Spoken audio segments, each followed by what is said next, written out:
বর্তমান সময়টা ভালো কাটছে না আর্জেন্টিনার। সবশেষ 5 ম্যাচের মধ্যে 2 ম্যাচ হার ও 1 ম্যাচ ড্র করেছে আলবিসেলেস্তেরা।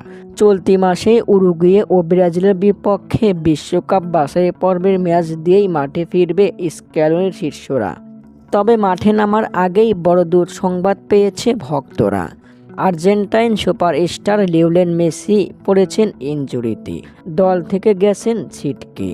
উরুগুয়ে ও ব্রাজিলের বিপক্ষে দেখা যাবে না মেসিকে। পায়ের অ্যাডাক্টর পেশির ইনজুরিতে পড়েছেন মেসি, তবে গুরুতর কিছু নয়, লোহার গ্রেডের ইনজুরি তার। বাছাই পর্বের 2টি ম্যাচ পরেই দলে ফিরবে মেসি।